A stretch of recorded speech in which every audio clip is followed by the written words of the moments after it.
Yella number one. From press release from Hilton Hotels, quote, as Saudi Arabia continues to fulfill its vision of becoming a world leader of international travel and tourism, Hilton has announced plans to open over 50 new hotels across 10 of its brands, making the company's largest pipeline market in Europe, the Middle East, and Africa. Hilton has accelerated its growth strategy in Saudi Arabia in recent years, announcing multiple signings as the company works towards its plan to increase its portfolio to more than 75 trading properties across the country, unquote.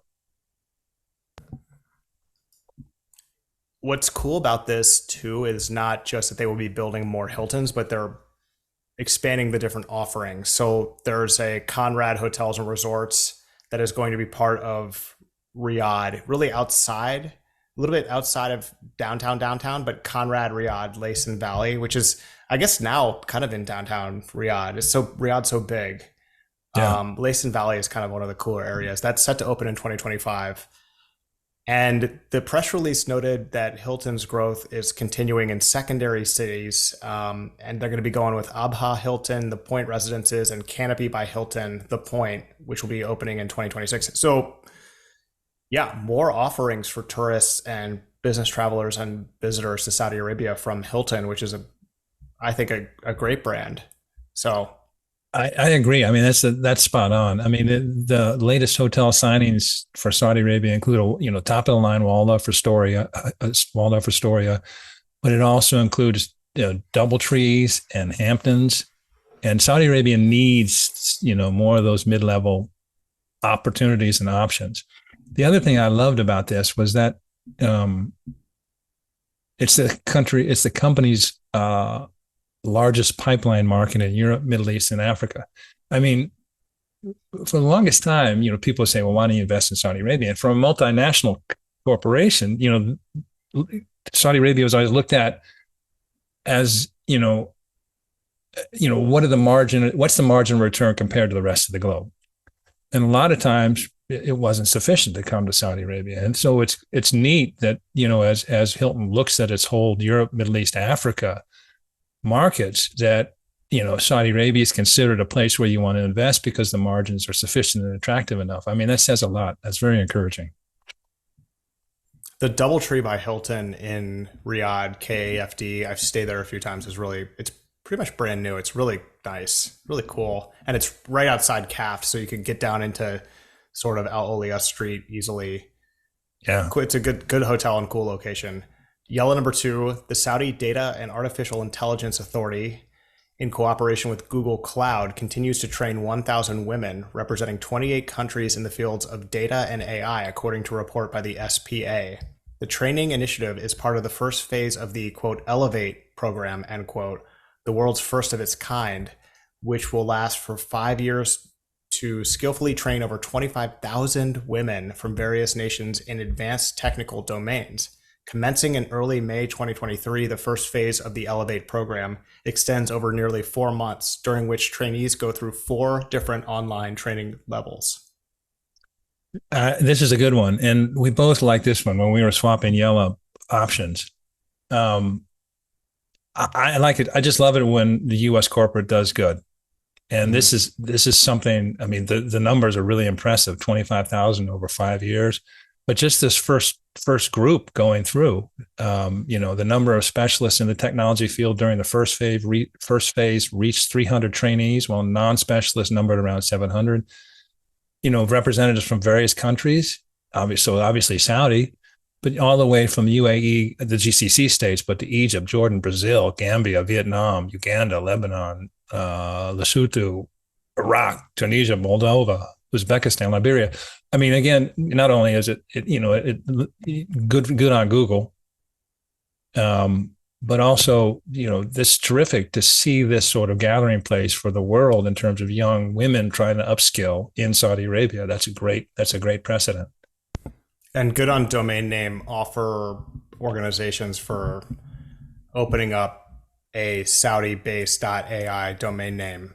That's just a little thing that can help the kingdom develop in its AI space, which is really competitive now. It's really driving VC all over the world. So that's just another little thing here that's happened. And this is this is cool. I mean, you're right. We both sort of share this as, hey, this is actually kind of significant. There are a lot of reports that are of this level that people just miss. And so anyway, the benefits and wonder of Yella.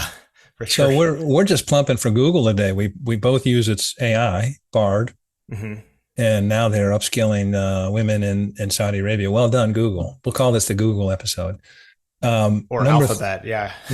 Number three, Saudi Arabia has appointed its first ambassador to the Palestinians in a move that comes amid talks with the United States over a possible deal to normalize relations between the Gulf Kingdom and Israel. In a show of support to Palestinians, Saudi Arabia named its ambassador to Jordan, Naif bin Bandar al-Sudairi, as, quote, non-resident ambassador to the state of Palestine and consul general in Jerusalem, unquote. The Saudi envoy also called the appointment, quote, an important step, unquote, which underscores the desire of King Salman and Crown Prince Mohammed bin Salman to, quote, strengthen relations with the brothers of the state of Palestine and give it a formal boost in all areas, unquote. Amazing times. Little step forward. And my only comment to this is for everybody, if you happen to miss either of Richard's previous One Big Things 2 weeks ago and last week, part 1 and 2, sort of unintentionally on the normalization discussion, which does dominate non-soccer related headlines when it comes to Saudi Arabia. Both of those are salient and really well done, but also enormously popular from our listeners. So I recommend them to people because other people seem to really like them, and they're just very good segments. So that's my only comment on this. And I think this is kind of a big deal. I do think I agree with you, and that shout out's appreciated. I mean, for both of us, I think, like you said, the second One Big Thing on that topic was unintentional, but we're sort of working through all this out loud. Right. And trying to understand it, the rationale, the incentives, the motivations, all this sort of thing. So, and this is interesting because it kind of, it's a gesture. It's more than a gesture, but it's a step that I think signals two key parties. One, Israel is, as I said in my last One Big Thing, it was the first part 1 and part 2. One of the things that Bibi Netanyahu said after signing the Abraham Accords with UAE and Bahrain was essentially, we got something for nothing. I think the term I used was, we didn't give away a span. And we talked about it in the biblical terms, a span is 9 inches in terms of length. So, he's saying we got something for nothing. And we changed the concept. We changed it's not land for peace, it's peace for peace. So anyway, and at the same time, the Palestinians are very much feeling left out of this conversation. And this step sort of is a signal to both parties. So, one is to Israel is like, no, we take this very seriously. This is from the Saudis. This is meaningful to us. We're not going to engage unless you're talking meaningful about serious changes of behavior and policy with regard to occupied territories. And two, we're making sure that the Palestinian voice has a conduit and a representation. So anyway, like you say, it is an important step. Good one. Richard, unfortunately, we have teased a bit of another Yalla ahead of time. GoDaddy, the web hosting provider, has announced the launch of its .ai domain extension in Saudi Arabia. The platform said the .ai extension, which stands for artificial intelligence, opens up a world of opportunities for individuals, developers, startups, and research institutions aligning with the kingdom's AI strategy and growth in the field of artificial intelligence. GoDaddy added that the .ai domain will create numerous advantages for small businesses across various sectors. It explained that, quote, by associating with artificial intelligence, these domains become powerful branding tools, projecting innovation and technological expertise to customers and stakeholders alike, end quote. Yes, you did tease it in a good way. So, I mean, and your comments and the other Yalla are really good. Included in this article and GoDaddy's sort of commentary on this was that artificial intelligence is set to contribute $135 billion to Saudi Arabia's economy And we'll see AI's contribution to GDP rise to 12.4% by 2030, making it the biggest beneficiary of AI in the Middle East. And it's funny how these things go in cycles and waves. We had two AI related Yellas. We could have had all six. I mean, because there was lots of stuff on AI just in this past week, coming over the transom about all the things that are going on in Saudi Arabia with vis-a-vis AI. Number 5, Cristiano Ronaldo has yet again left the competition behind as the 5-time Ballon d'Or winner was named Instagram's top earner for the 3rd year in a row. Ronaldo, who in July was ranked as the world's highest paid athlete by Forbes for the first time since 2017 following his move to Saudi Arabia, has now topped the 2023 Instagram Rich List, a global marker of online influence. The Portugal forward brings in a massive $3.23 million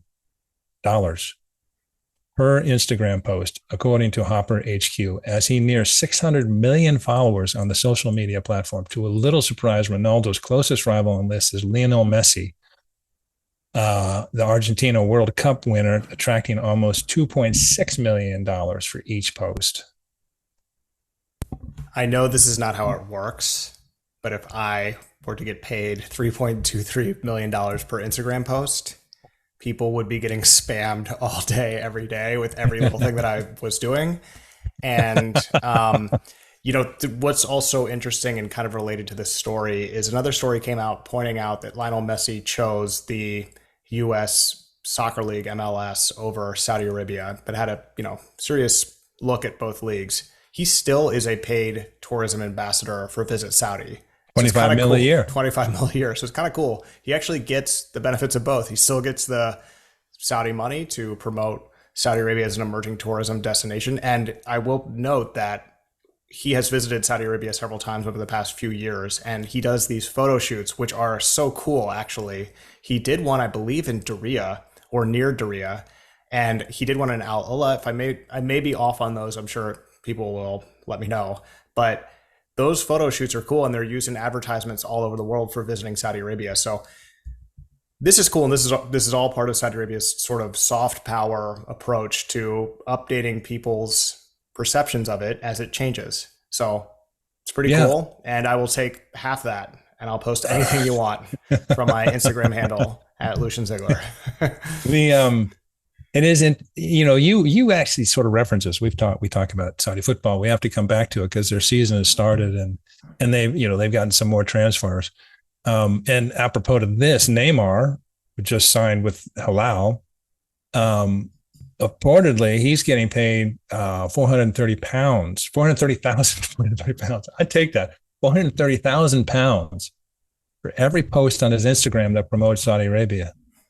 And I guess and he's got 62.5 million followers on Twitter and 212 million followers on Instagram. So, as you say, soft power, that's part of it. You pay Ronaldo all this money, but you're getting, unparalleled, really, clearly unparalleled, the number one, draft for social media influencing. So it's all part of their plan.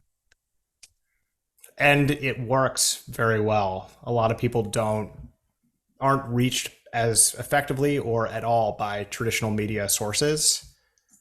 This is one of the only games in town now if you really want to reach the most amount of people quickly and impactfully in an intimate way on their phone from somebody they follow and trust. It's a cool space, kind of. So, and it's interesting to see Saudi Arabia ahead of it. And have been for the past few years. So Yella number 6, Mr. Wilson. Yeah. Saudi Arabia passes law requiring USB-C charging on new iPhones, Androids, and laptops. All smartphones sold after January 1st, 2025, and all laptops sold after April 1st, 2026 in Saudi Arabia must have a USB-C port, similar to the EU's mandate. The law comes from the Saudi Standards Meteorology and Quality Organization and the Communications, Space, and Technology Commission. Other hardware that must have a USB-C port includes keyboards, headphones, speakers, and routers. The law is an attempt to decrease e-waste and improve user experience while also saving customers an estimated 170 million rial a year, which is approximately $45 million per sources. Yeah, I love this. So what does the European Union, California, and Saudi Arabia have in common? USB-C. This law. This law. I I love it because number one, I was so irritated when Apple introduced that whatever. Then I thought that was like gratuitous. I mean, come on, guys. It's just another, it's another bit of money, but also clearly it adds to the waste and sort of redundancy, not the redundancy, but the unnecessary detritus of modern technology that we have to carry around. And I love this, that that Saudi Arabia is jumping on board this clear and easy fix of just a wasteful habit and a wasteful product. And so I'm glad this was a good one to include. Good for you, Saudi Arabia. Like I said, being progressive like the EU and California. USB-C is awesome. And yes. To my left is a drawer full of old cords that I am eventually just going to dump into a landfill, and they will rot there forever. There's not really a good recycling situation for stuff like that. And if my Mac Pro, my extra screen, and my phone all run on USB-C 3. Your Mac runs. Your Mac runs on the USB-C 3. USB-C. USB-C. Yeah. My MacBook Pro, that's the charging function for it, and so those are much faster than USB. Yeah. I'm just like all about this, and this is just another story that you're just not going to hear about in the Washington Post or the New York Times. And if you're a casual observer of Saudi Arabia, you probably missed this as well. This is really cool. And this is the type of thing you will benefit from when you visit, and it'll just be like awesome. And all hotels will have the USB-C port, charge quickly, less waste, saving money. Just, it's cool. So my bag of cables is to my right, and it's a big gallon bag with smaller quart bags of, that literally have labeled on it USB, USB-C, Apple, specialty cables, blah, blah, blah, blah, blah. And it's just unnecessary. Should it be a big bag of USB-C? It should be. And also, you are probably more organized than 99% of all people on Earth because you have separate organizational compartments for these cords. I just have one big entangled brick blob of multicolored metal and plastic, unrecyclable, unusable, useless. And I also don't have the chutzpah to throw it out. So we're at a standoff here, and this is going. This is not a standoff. You're losing terribly. I guess I'm just adding to it, and it's just over there. But yes, and also if this is the case, USB-C is just it. You don't have to have a new cord with everything you buy. Truly, it's not just some new thing. You get something, and it's like, oh, you just plug it in with something else. A cord you already have. And then the quality of these cords will go up. You'll have fewer imitations from whatever province in China sold on AliExpress. And it's just like, this doesn't work. We keep buying. We keep buying because they're inexpensive. Yeah. We are so Americans, I'm speaking on behalf of Americans as an American, so wasteful. It's unbelievable. It's true. Yeah. What a nice note to end episode 99 on. Mr. Richard Wilson, I will see you on the links tomorrow, perhaps wearing pink, we'll see, but I'm looking forward to it. Well, I'll show up with my 24 Kirkland golf balls, and I'll leave with fewer. That's the 24 pack you were talking about. There you go. See you tomorrow, and thanks. Thanks, man. Great one.